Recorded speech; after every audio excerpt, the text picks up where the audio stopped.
Hi friends, welcome back to my channel. ఎలా ఉన్నారు అందరూ? బాగున్నారా? నేను చాలా బాగున్నానండి. ఈరోజు వీడియోలో నేను మీతో తోటకూర ఫ్రై చాలా హెల్దీ రెసిపీ అండి అండ్ సింపుల్గా ఎలా చేసుకోవాలో షేర్ చేసుకోబోతున్నాను. ఇది చపాతీలోకి వైట్ రైస్లో కూడా చాలా బాగుంటుంది. నేను ఎలా చేశానో చూసి ఖచ్చితంగా ట్రై చేయండి. ఫస్ట్ స్టవ్ మీద ఒక ప్యాన్ పెట్టుకొని దాంట్లో ఒక 2 టేబుల్ స్పూన్స్ ఆయిల్ వేసుకోవాలి. ఆయిల్ కొంచెం వేడైన తర్వాత ఆవాలు, జీలకర్ర, కొద్దిగా మినపప్పు, 1 స్పూన్ శనగపప్పు వేసుకొని ఫ్రై చేసుకోవాలి. నుండి పోపు దినుసులు కొద్దిగా ఫ్రై అయిన తర్వాత నుండి ఒక 3 ఎండుమిర్చి ఇలా తుంచుకొని వేసుకోవాలి. ఎండుమిర్చి కూడా కొంచెం ఫ్రై అయిన తర్వాత తోటకూర వేసుకోవాలండి. ఈ తోటకూరని నీట్గా కడిగి కాడలతో సహా కట్ చేసుకొని వేసుకుంటున్నాను. ఆకుకూరలు ఏవైనా కానీ మనం సాల్ట్ వాటర్లో కడుక్కుంటే బాగుంటుందండి. సాల్ట్ వాటర్లో ఒక 5 నిమిషాల ఉంచి నీట్గా కడిగేసుకుంటే సరిపోతుంది. ఇదండి ఆకుకూర అంతా వేసుకున్నాక ఒక 1/2 స్పూన్ పసుపు, టేస్ట్కి సరిపడా సాల్ట్ అండి. ఆకుకూరలో ఎక్కువ సాల్ట్ పట్టదు, చూసి వేసుకోండి. ఇక్కడ ఒక 1/2 స్పూన్ సాల్ట్ వేసాను. తర్వాత సన్నగా కట్ చేసి పెట్టుకున్న ఉల్లిపాయ ముక్కలు వేసుకోవాలి. ఉల్లిపాయ ముక్కలు మీరు పోపులో అయినా వేసుకోవచ్చు, కానీ నేను ఆకుకూరతోనే వేసేస్తాను అనమాట. అన్నీ ఒకేసారి వేసి ఫ్రై చేస్తాను.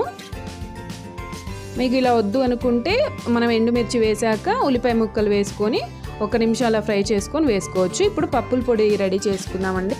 10 ఎండుమిర్చి, ఒక 4-5 వెల్లుల్లి రెబ్బలు, 1 స్పూన్ పుట్నాలు, చిన్న ముక్క కొబ్బరిని ఇలా పొడి చేసి పెట్టుకోవాలి. తర్వాత మూత పెట్టి ఒక 5 మినిట్స్ మగ్గించుకుంటే సరిపోతుందండి ఆకుకూర. తర్వాత మూత తీసి ఒకసారి కలుపుకొని ఇంకా మళ్ళీ మూత పెట్టాల్సిన పని లేదండి. ఇలానే మీడియం ఫ్లేమ్లో పెట్టుకొని ఆకుకూర మొత్తం ఫ్రై అయ్యేంత వరకు ఉంచుకోవాలి. దొండి క్లిప్లో చూస్తున్నారు కదా, ఆకుకూర మనకి బాగా ఫ్రై అయిపోయింది. ఇప్పుడు మనం రెడీ చేసి పెట్టుకున్న పప్పుల పొడి వేసుకోవాలి. ఈ పప్పుల పొడి మీరు చూసి వేసుకోండి, మీ కారానికి తగ్గట్టు వేసుకోండి. ఇది మనం స్టోర్ చేసి కూడా పెట్టుకోవచ్చండి, ఏ వేపుడు కూరల్లో అయినా వేసుకోవచ్చు. ఇదండి పప్పుల పొడి వేసుకొని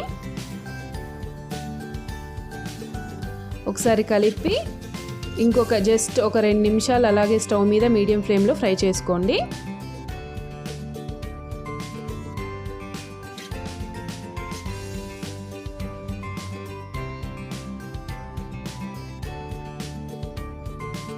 చాలా బాగుంటుందండి తోటకూర ఫ్రై. చపాతీలోకి వైట్ రైస్లోకి కూడా సర్వ్ చేసుకోవచ్చు.